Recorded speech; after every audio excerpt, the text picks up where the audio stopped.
Baik, Bapa di sorga, kami bersyukur malam hari ini dalam koinonia, biarlah kami diberkati dengan sebentar firman-Mu akan disampaikan oleh hamba-Mu, Pastor Paul, menjadi rema, urapi firman-Mu Tuhan, biar kami boleh menjadi murid untuk melakukan firman. Dalam nama Tuhan Yesus, kami berdoa bersyukur, kami sambut firman-Mu. Amin. Pembacaan firman Tuhan dari Kisah Rasul pasal 6. Pada masa itu, ketika jumlah murid makin bertambah, timbullah sungut-sungut di antara orang-orang Yahudi yang berbahasa Yunani terhadap orang-orang Ibrani, karena pembagian kepada janda-janda mereka diabaikan dalam pelayanan sehari-hari. Berhubung dengan itu, ke-12 rasul itu memanggil semua murid berkumpul dan berkata, "Kami tidak merasa puas karena kami melalaikan firman Allah untuk melayani meja. Karena itu, saudara-saudara, pilihlah 7 orang dari antaramu yang terkenal baik dan yang penuh roh dan hikmat, supaya kami mengangkat mereka untuk tugas itu. Dan supaya kami sendiri dapat memusatkan pikiran dalam doa dan pelayanan firman." Usul itu diterima baik oleh seluruh jemaat. Lalu mereka memilih Stefanus, seorang yang penuh iman dan Roh Kudus, dan Filipus, Prokorus, Nikanor, Timon, Parmenas, dan Nikolaus, seorang penganut agama Yahudi dari Antioquia. Mereka itu dihadapkan kepada rasul-rasul. Lalu rasul-rasul itu pun berdoa dan meletakkan tangan di atas mereka. Firman Allah semakin tersebar, dan jumlah murid di Yerusalem makin bertambah banyak. Juga sejumlah besar imam menyerahkan diri dan percaya. Dan Stefanus, yang penuh dengan karunia dan kuasa, mengadakan mujizat-mujizat dan tanda-tanda di antara orang banyak. Tetapi tampillah beberapa orang dari jemaat Yahudi yang disebut jemaat orang Libertini. Anggota-anggota jemaat itu adalah orang-orang dari Kirene dan dari Alexandria. Bersama dengan mereka beberapa orang Yahudi dari Kilikia dan dari Asia. Orang-orang itu bersoal jawab dengan Stefanus. Tetapi mereka tidak sanggup melawan hikmatnya dan roh yang mendorong dia berbicara.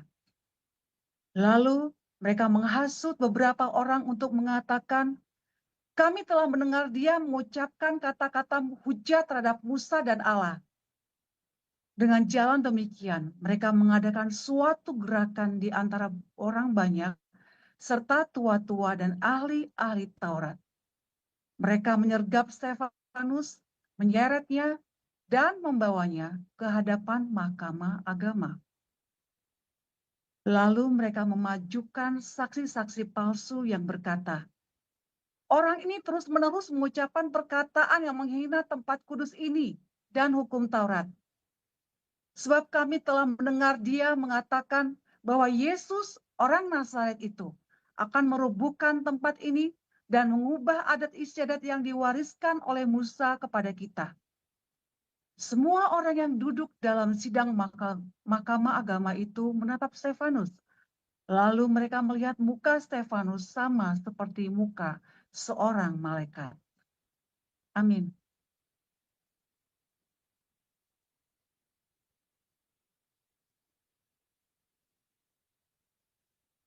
Haleluya, terima kasih yang tugas melayani malam hari ini ya.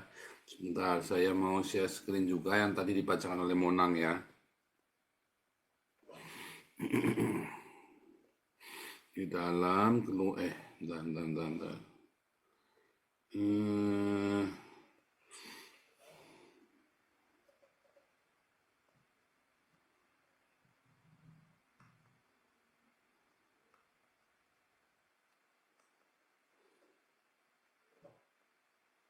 Luaran ya. Keluaran 34. Ya, ayat 35 ya. Apabila orang Israel melihat muka Musa, kulit muka Musa bercahaya, maka Musa menyelubungi mukanya kembali. Ia masuk menghadap untuk bicara dengan Tuhan. Ya, nanti saya buka satu ayat lagi ya, sebentar.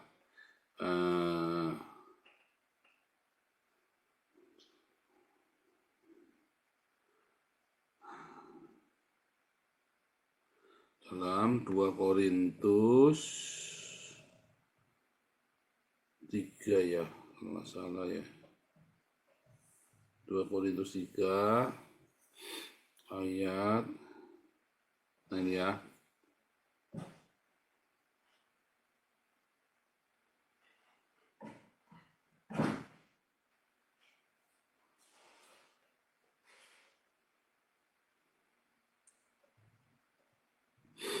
Ya, lihat ya. Tidak seperti Musa, ya, yang menyelubungi mukanya supaya mata orang-orang Israel jangan melihat hilangnya cahaya yang sementara itu. Ya, tetapi pikiran mereka telah menjadi tumpul. Sebab sampai pada hari ini selubung itu masih tetap menyelubungi mereka. Ih, serem ya, ini tak jelasin ya saudara ya. Jika mereka membaca perjanjian lama itu tanpa disingkapkan, karena hanya Kristus saja yang dapat menyingkapkannya. Ya, bahkan sampai pada hari ini, ya orang Yahudi itu, setiap kali mereka membaca kitab Musa, ada selubung yang menutupi hati mereka. Tetapi apabila hati seorang berbalik kepada Tuhan, maka selubung itu diambil daripadanya.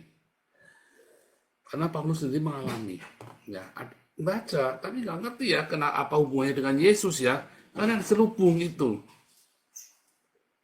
Sampai Paulus melihat dibukakan, ya, dibukakan selubung itu. Musa itu ceritanya 40 hari 40 malam, saudara ya, bicara dengan Tuhan. Dia berinteraksi dengan Tuhan, saudara. Berinteraksi dengan Tuhan. Ingat-ingat itu ya, berinteraksi dengan Tuhan. Saudara, bagaimana caranya berinteraksi dengan Tuhan, saudara Musa ini? Ya, di zaman itu Musa berpuasa 40 hari 40 malam di sana ya, berbicara dengan Tuhan. Apakah Anda bisa bicara Tuhan seperti itu sekarang, saudara? Apakah masih perlu seperti itu? Saya tidak yakin, dan saya merasa bahwa zaman sekarang tidak seperti itu berinteraksi dengan Tuhan. Sebab Tuhan itu hadir di mana, saudara? Tuhan itu hadir di dalam orang-orang yang paling hina dalam hidupmu. Ya, Tuhan itu hadir di dalam orang-orang yang paling hina di dalam hidupmu. Ya, coba kita kembali ke Matius ya, saudara ya.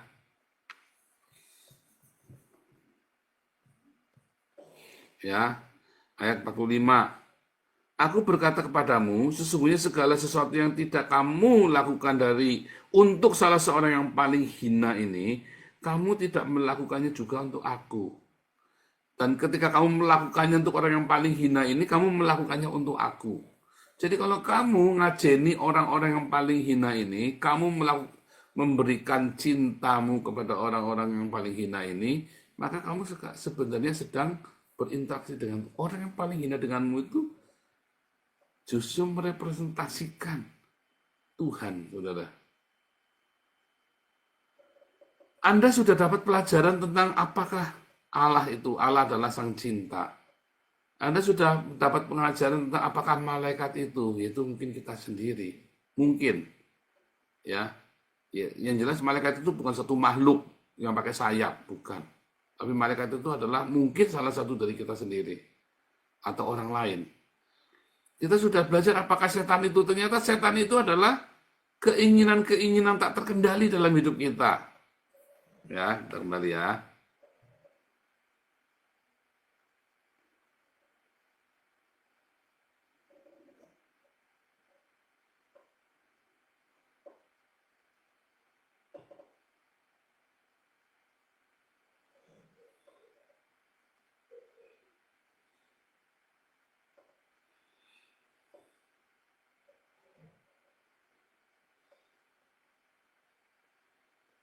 Ya, kita kembali kita ringkasan semua khotbah kita ini berturutan ya, saudara. Saya berharap ada yang bisa membuat ringkasannya ya, yang bagus ya. Saya kurang disiplin ya untuk ampuni saya ya. Kurang disiplin untuk membuat bukunya, kita nggak kelar-kelar yang bikin buku pemuritan kita. Ya, selubung apa wajah para malaikat ya judulnya ya.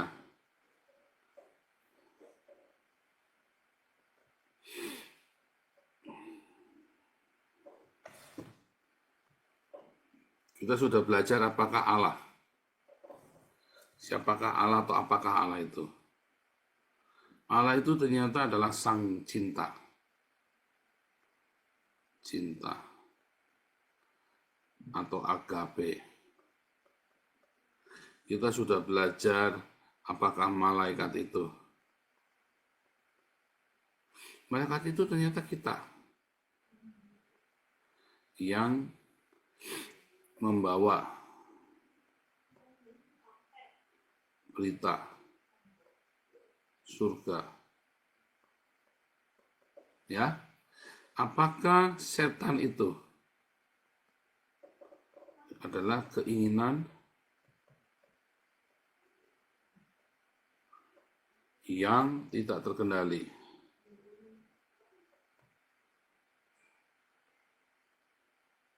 Ya, Allah, malaikat, dan setan. Nah, ini kan kita sudah belajar hitungan simpel. Ini sebuah pola ya, saudara ya. Nah, sekarang kita belajar, saudara ya, bagaimana ya interaksi dengan Allah. Jadi, kalau kita ini contoh ya, maka interaksi dengan Allah sama dengan interaksi dengan cinta. Ya kan? Makin kamu mencintai, maka kamu makin mengekspresikan Allah dalam hidup kamu. Mengekspresikan sang cinta itu. Siapa yang, atau kepada siapa kamu bisa mengekspresikan cinta itu, saudara? Apakah kepada istrimu? Mungkin. Apakah kepada anakmu? Mungkin. Tapi kepada siapa? Kepada musuhmu, saudara. Karena dia tidak layak untuk dicintai. Kalau musuhmu ternyata adalah istrimu, berarti kamu harus mencintai istrimu lebih. Sekalipun istrimu kayak bebek gombel, kayak mak lampir.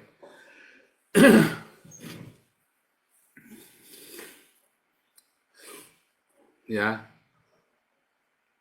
Ketika yang menjadi musuhmu adalah saudaramu, maka kamu harus mengekspresikan cinta itu kepada dia.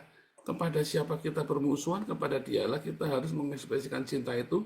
Dan cinta itu kan makin besar, semakin besar itu, maka kamu akan mengekspresikan cinta itu. Dan itulah kamu sedang berinteraksi dengan Allah.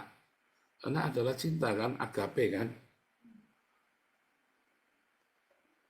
Bukan seks ya, tapi cinta agape.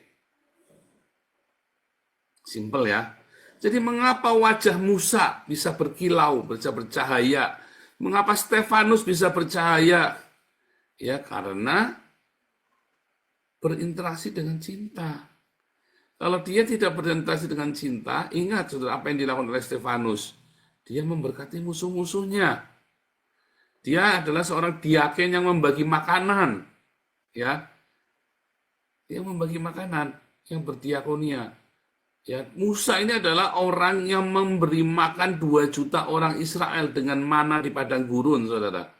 Allah Pak iya, tapi kan melalui Musa. Ya. Jadi ekspresi cinta itu selalu ada diakonia di sana. Nah, ketika kamu mengasihi musuh-musuhmu, maka kamu sedang mengekspresikan cinta itu, mengekspresikan Allah. Kamu sedang berinteraksi dengan Allah, maka wajahmu akan bercahaya. Karena ada wajah Allah dalam hidupmu. Makanya orang-orang yang rajin berdiakonia, orang-orang yang rajin memberi, orang-orang yang tidak pelit, bukan royal ya, tapi tidak pelit. Orang-orang yang konsisten dengan diakonia, dengan benar, maka wajahnya akan bercahaya, saudara. Pentingnya buat apa? Macam percaya nggak ada pentingnya, buat gaya-gaya doang. Prak, langsung dah.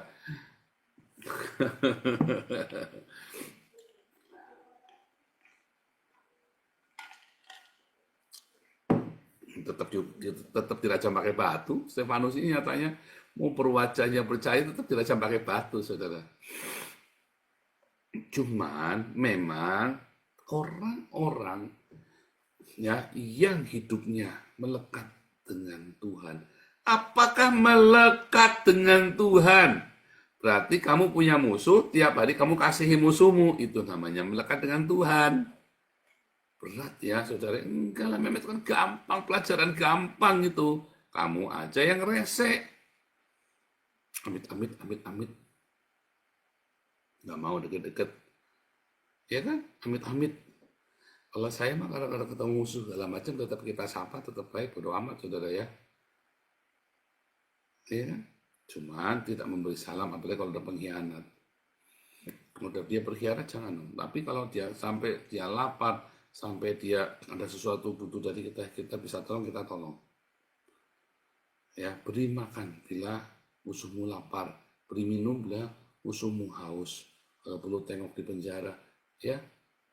Itulah Anda berinteraksi dengan sang cinta. Dan kalau Anda melakukannya berulangan terus-menerus, wajahmu akan bercahaya.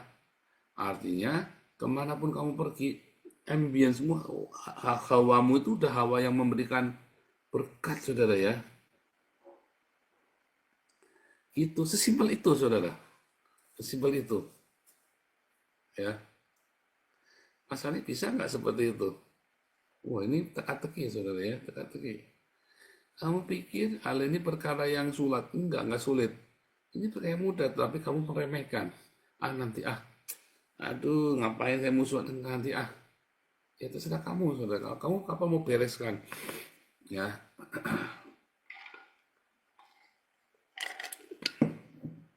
Kejadian Stefanus itu dijauhi dengan Roh Kudus dan memberi makan. Kejadian Musa didahului dengan mana di padang gurun dan Musa menerima Torah, yaitu Roh Kudus juga, sama kan, Pentakosta kan, sama ya. Jadi wajah yang bercahaya itu adalah wajah yang ditimbulkan karena dia berinteraksi dengan Allah, dengan sang cinta, saudara. Dan itu adalah wajah para saksi-saksi Kristus yang menjadi terang, hidupnya menjadi terang. Itulah yang disebut dengan dua saksi Allah kan. Dua saksi kan, orang Yahudi dengan orang Kristen yang menjadi berkat bagi seluruh dunia. Makanya orang Islam, selama orang Yahudi dan orang Kristen masih menjadi saksi, maka orang Islam tidak akan bisa berkembang. Sekalipun kelihatannya udah modern-modern, udah masuk Eropa ya, siap-siap, tetapi tidak akan pernah bisa ambil alih. Bahkan di Inggris sekalipun kelihatannya sudah begitu rupa, nggak akan mudah, saudara. Nggak akan bisa. Karena banyak orang-orang Kristen memberitakan Injil di Inggris. Ya. Itu ya. Nah, saudara, ini Anda kalau nggak ngerti langsung nanya boleh ya, langsung bertanya boleh ya, saudara ya. Kalau nggak ngerti langsung tanya, kalau sama seperti di kelas. Cuman kalau ini saya bablas terus ya, sebentar, saya mau kasih tambahan lagi. Nah, saudara, orang-orang yang rajin berdiakonia dengan benar, ya, maka tubuhnya akan berkilauan, menjadi terang. Maksudnya ambience-mu, hawamu adalah hawa yang memberikan diakonia, adalah hawa yang memberikan cinta, ya.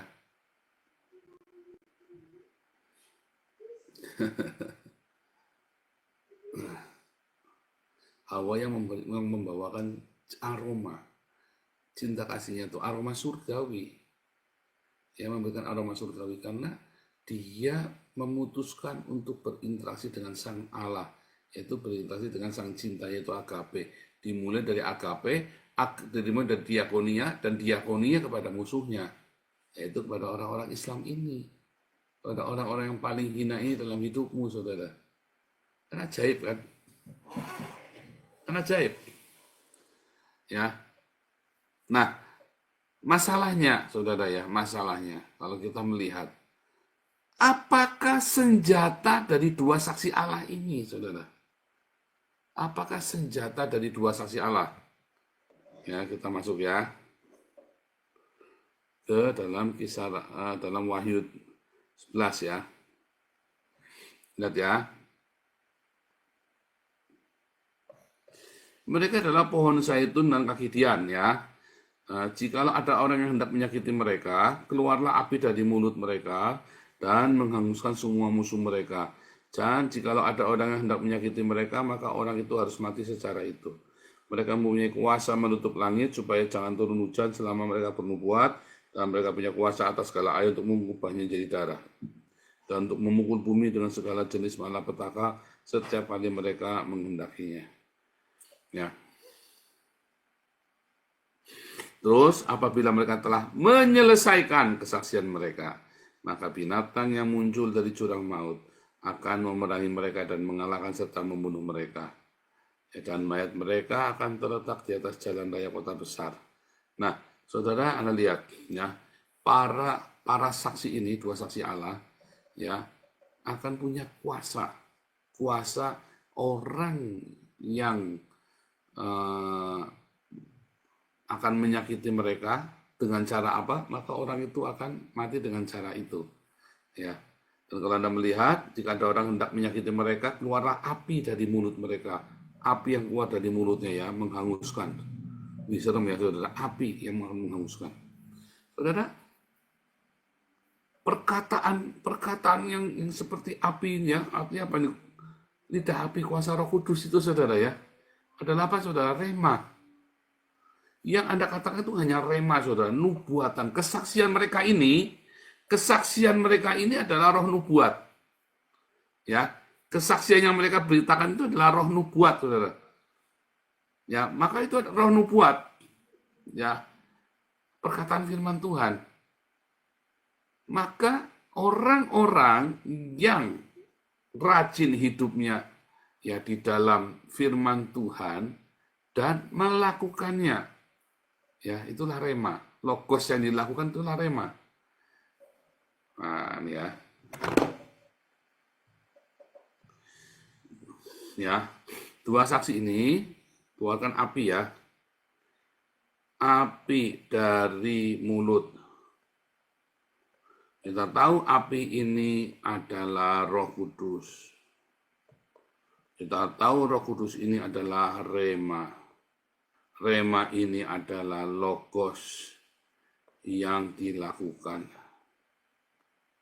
segera, ya kan? Dengan kalau kamu punya logos yang dilakukan, hidupmu penuh dengan logos yang dilakukan.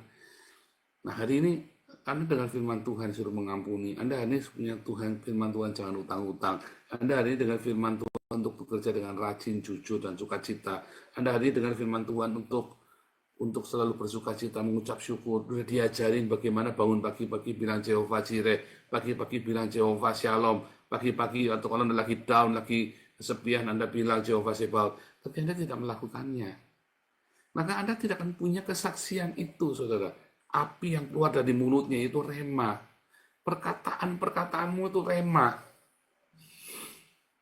Ini cara kamu, bagaimana cara kamu bisa mengatasi kehidupanmu sehari-hari loh, saudara. Ya, bukan teori kekristenan, bukan kamu lakukan.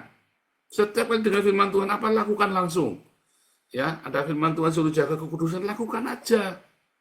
Firman Tuhan bilang supaya kamu hidup dalam kesederhanaan.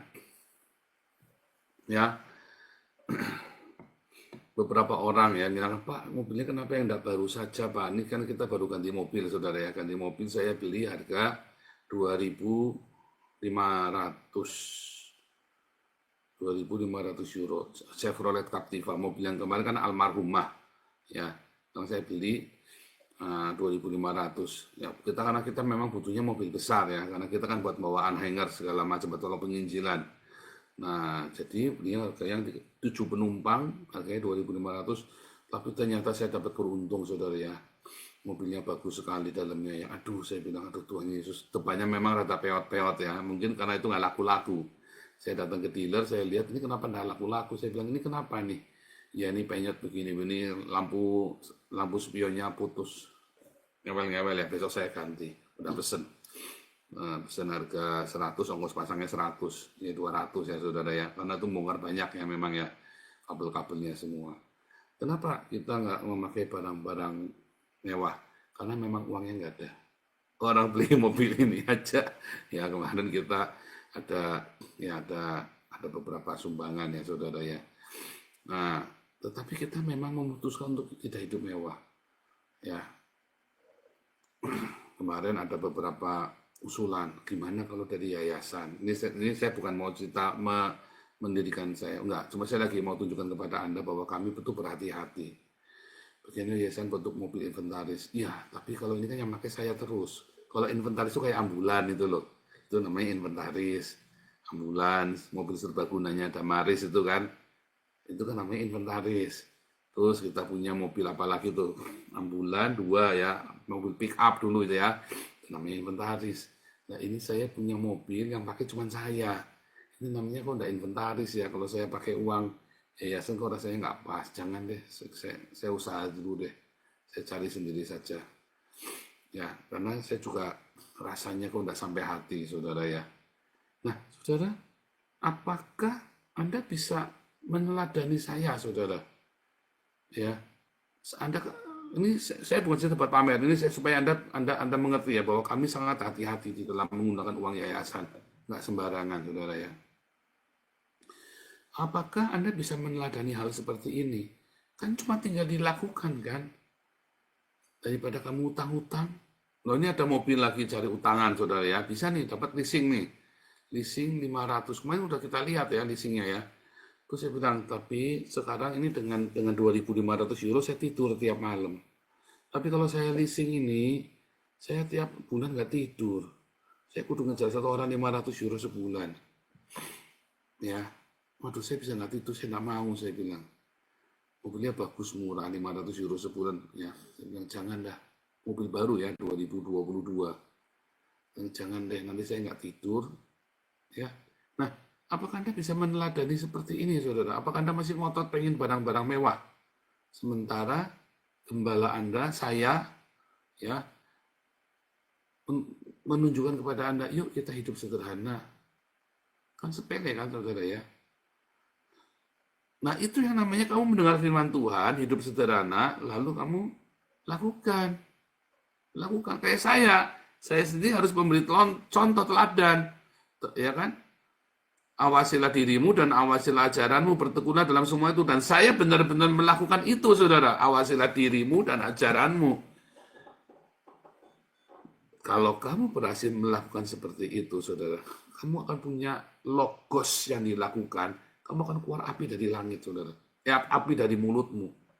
Itulah senjatanya kita, 2 saksi Allah. Ya, selain dari kita harus pakai baju lenan putih, diakonia, dan kebetulan Musa dan Stefanus juga hal yang sama, tapi kamu juga harus punya logos yang kamu lakukan. Logos yang harus kamu selalu lakukan. Logos mana yang kamu lakukan coba? Ayo, udah diajarin bolak-balik, jangan berantem, ya kan? Konflik boleh, tapi kamu nggak boleh mutu-mutungan. Tapi masih mutu-mutungan nih orang di yayasan. Kan edan saudara kalian ini kan? Bagaimana mau jadi 2 saksi Allah? Nggak mungkin kamu jadi 2 saksi Allah. Nggak mungkin. Lawang kamu sesama kamu aja saling gorok kok, saling bantai, saling menyerahkan kok. Kayak kemarin itu si Malikil CS itu ya. Orang-orang Wanes itu ternyata banyak yang menyerahkan orang-orang ke orang Islam ya saudara ya. Sering bocor-bocoran juga. Dan orang Wanes ini banyak yang berzina loh saudara. Ya. Orang Tritungga juga ada yang homo juga. Hati-hati saudara ya. Wah ngeri saudara. Wes pokoknya ini parah. Karena memang pencari duit. Bukan kalian tidak memberitakan Injil. Apakah mereka saksi? Tadi pertanyaan Bu Marta. Bukan. Mereka bukan saksi. Mereka bukan orang-orang yang di akhir zaman di dalam Yoel 2 ayat 37-38. Mereka adalah penubuat. Bukan, saudara. Bukan. Mereka adalah orang-orang yang merusak iman kita, saudara. Dengan kesaksian hidup mereka yang slodeh. Kesaksian hidup yang jelek. Sebab kita ini adalah saksi. 2 saksi. Saksi dari kedahsyatan Tuhan Yesus. Bukan berteori. Kita ini saksi. Ya kan? Kalau kamu ngomong-ngomong firman Tuhan, tapi kelakuanmu tidak sesuai firman Tuhan, namanya kamu bukan saksi, kamu sedang berteori, sport otak. Saksi itu dia punya kuasa dalam perkataan mulutnya itu tadi. Kenapa? Karena logos yang dia tahu, logos yang dia mengerti langsung dilakukan. Simpel kan? Itulah yang dilakukan oleh dua saksi Allah ini, orang Yahudi dengan orang Kristen. Kamu dua saksi Allah. Kalau kamu logosnya tidak dilakukan, kamu bukan saksi. Kamu bukan. Ya. Kamu tidak bisa menjadi saksinya. Nggak bisa. Kamu untuk menjadi saksinya, kamu harus mempertontonkan bagaimana kamu melakukan logosnya yang kemudian kamu lakukan. Sehingga perkataanmu menjadi penuh kuasa, penuh rema tadi. Sepele kan? Selain dari kita mengenakan pakaian lenan putih. Kisah Rasul 19. Ya kan? Ayat berapa itu? 14 ya. Kisah Rasul 19 dan 14. Menggunakan pakaian lenan putih.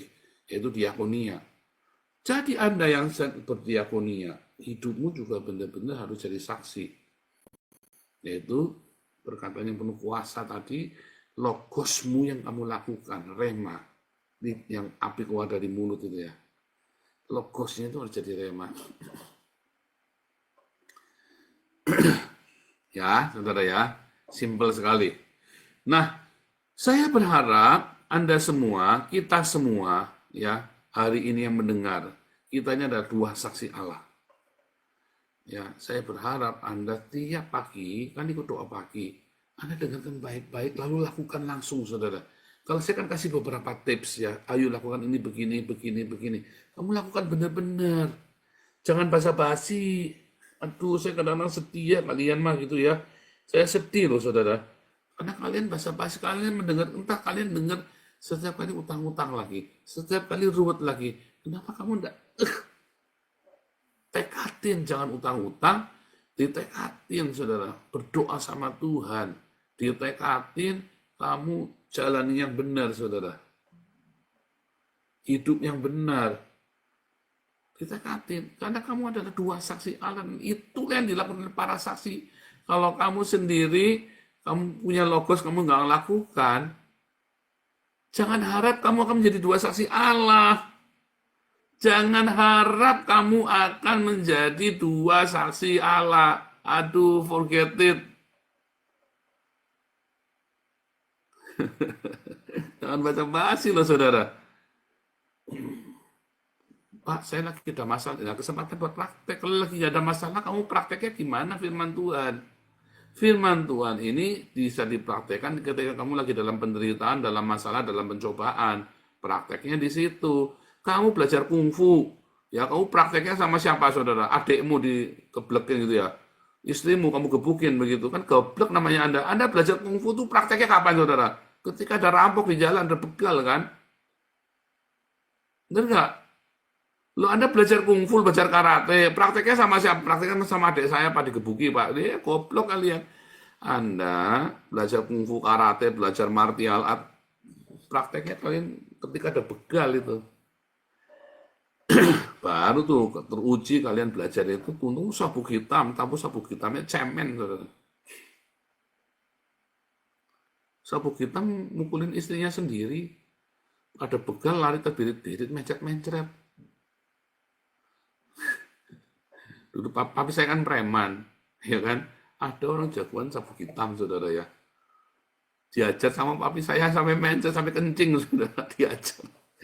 Saya sampai ceklat batuk ngeliatnya, saudara ya. Saya sabuk hitam diajar sampai mencret sama papi saya, saudara ya. Papi saya memang preman ya. Nggak pakai sabuk-sabukan ya. Lah ya gimana? Premannya sampai kencing mencret-mencret diajar sabuk hitam. Bikin malu perguruan. Aduh. Iya kan? Tapi sayangnya papi saya bukan cuma ngajar begal, ngajar istrinya juga diajar. Aduh, puyeng, saudara. Lah kamu sudah dengar firman Tuhan, itu kan kamu punya senjata, pedang tadi yang Ibu Lucy nanya itu loh. Kamu punya pedang roh, yaitu rema, dan pedang firman Tuhan, logos. Pedang itu kamu harus diasah dengan kamu lakukan.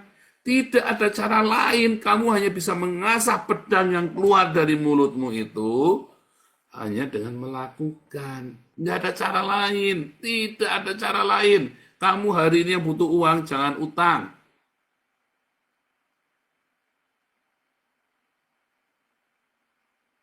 Bilang Jehovah Jireh.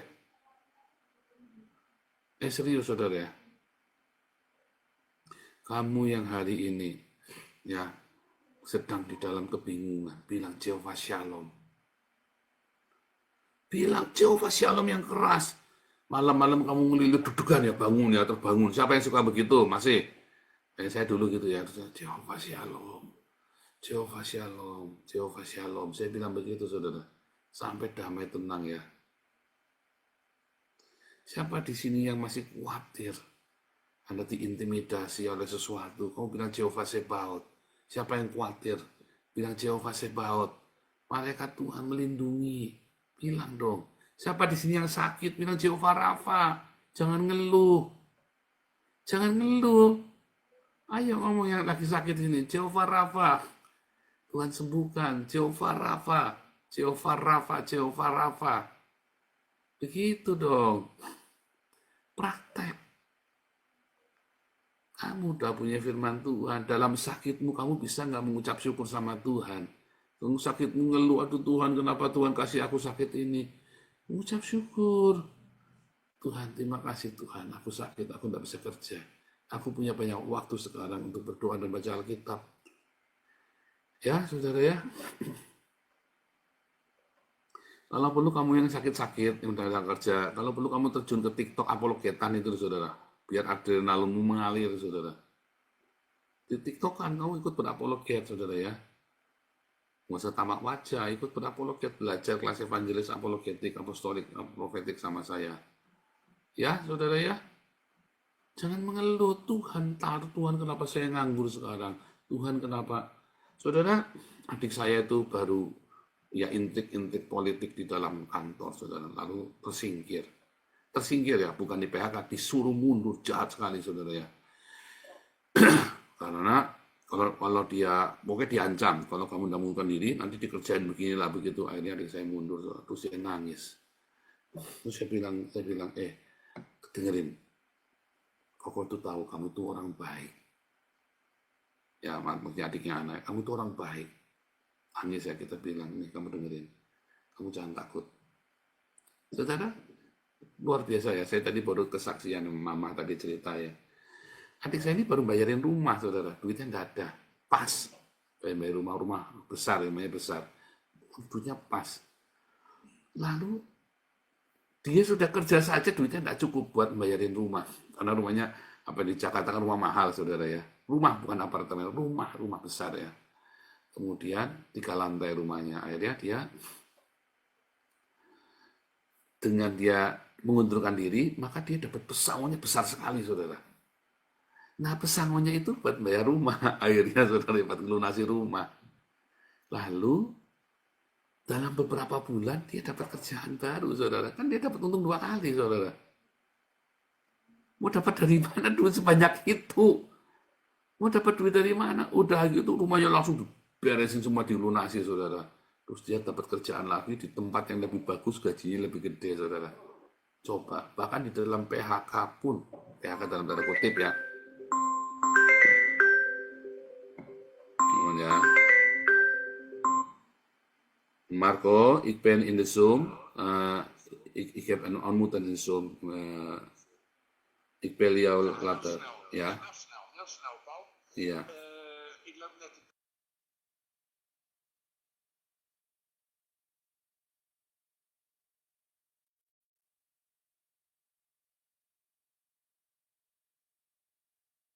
Ik weet niet waarom Peter kan in binnen zitten.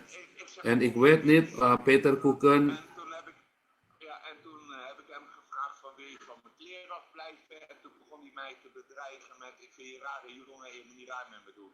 Ik zeg ja, maar je zit wel in mijn keuken en je zit aan mijn kleren. Marco, ik ben er ontmoeten. Ik spreek in de Zoom meeting nu. Ik bel je later, ja? Oké, is goed. Oké, Marco, gezegd. Alleen jij en ik, want ik ben er klaar Oke, ini ada yang di pastori kita kan pakai sama lantai 3, yang lantai 3 rewelnya minta ampun ya. Komplain terus saudara ya. Karena dia lagi kena cancer, jadi kita doain, kita terus sabar. Saya bilang sama Edwin, sama teman-teman sabar. Saya bilang ya sabar, jangan bereaksi. Kita harus melayani mereka. Ini kan sama kan, praktek firman Tuhan kan. Saya bisa komplain loh saudara, saya bayar. Saya bisa komplain. Ada jemaat GKIN ya, ganggu kita terus ya, semena-mena sama kita. Wah bisa saya urak-urak saudara. Saya bayar paling mahal kok di situ. Tapi kita kan harus praktek firman Tuhan. Ya ini yang namanya Marco ini ya, aduh rebelnya minta muset pagi siang malam diganggu sama dia ya. Komplain ini, komplain itu. Bahkan dia berhalusinasi, kita ngambil punya dia. Ada yang namanya Peter bilang ngambil itu. Peter itu bilang kita naruh handphone di jalan, naruh handphone di meja saja, iPhone aja enggak hilang saudara. Ya, Peter ini punya kelemahan dengan masalah uang, tapi tidak dengan barang. Dia tidak pernah ngambil barang sama sekali, saudara. Bahkan kalau kita taruh percayakan banyak hal sama dia ya, barang-barang itu kita tinggal, dompetnya anak segala macam nggak akan disentuh. Tapi kalau ada uang di meja sama dia pasti diambil. Uang ya, uang. Iya entah kenapa, karena memang tangannya itu begitu lihat uang itu dia bingung gitu loh, gelisah. Jadi kalau barang enggak, kita sudah coba. Nah, lalu katanya kita ngambil barangnya dia. Nah, saya tahu nih orang ini berhalusinasi, tapi kan kita harus sabar, kita harus lakukan. Saudara. Ada logos kita lakukan. Ini contoh nih, tadi barusan ya. Jadi komplain. Saya bisa marah sama dia. Ya, karena saya merasa terganggu. Sehari bisa telepon 10 kali, saudara, komplain ini, komplain itu ya. Tapi saya harus sabar. Bahkan kita difitnah juga ya, katanya kita begini, katanya kita begitu. Ya, tapi kita sabar, tenang. Wah, kenapa bisa sabar? Ya, kita harus melakukan firman Tuhan, saudara. Pokoknya kita harus praktek firman Tuhan. Kamu tidak punya cara lain bagaimana kamu mau jadi dua saksi. Kamu hanya harus melatih pedangmu setiap hari. Dengan melakukan pedangnya dilatih, saudara. Tidak ada cara lain. Ya, saudara ya. Firman Tuhan itu harus dilakukan setiap hari.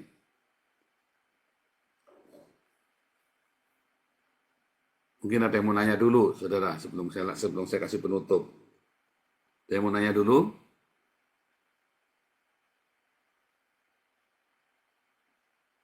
Ya, saya lanjutkan ya. Jadi saudara, ketika kamu menjadi dua saksi Allah, ya, selain kita menggunakan kain lenan putih yaitu diakonia, diakoni itu harus kamu melatih praktek firman Tuhan dengan melakukan setiap hari, setiap saat mengampuni, ya bahkan mengasihi apa. Firman Tuhan bilang apa, kamu lakukan. Firman Tuhan bilang kamu harus setia, kamu setia. Firman Tuhan bilang kamu Jehovah Jireh, bilang Jehovah. Firman Tuhan bilang Tuhan berikan damai sejahtera, kamu lakukan. Lakukan. Sebab kamu tidak punya cara lain. Kalau kamu bukan tergolong dalam dua saksi Allah, maka kamu adalah menjadi pengikut antikristus.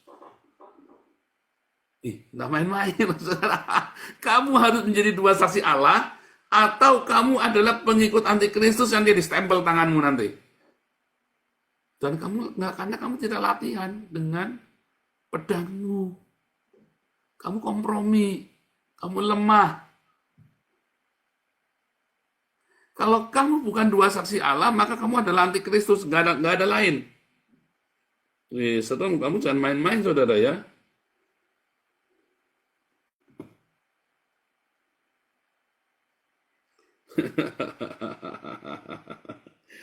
Oke, itu saja ya pesan saya. Semoga Tuhan memberkati, berikan rema ya, supaya kamu belajar. Ketika kamu melatih pedangmu terus, saudara, maka kamu akan bercahaya, mukamu akan bercahaya. Seperti malaikat di sorga, saudara. Kamu akan bercahaya, kamu akan menjadi terang, kamu benar-benar menjadi saksi. Ya, latih saudara hidupmu tiap hari, melatih pedangmu. Tuhan Yesus memberkati.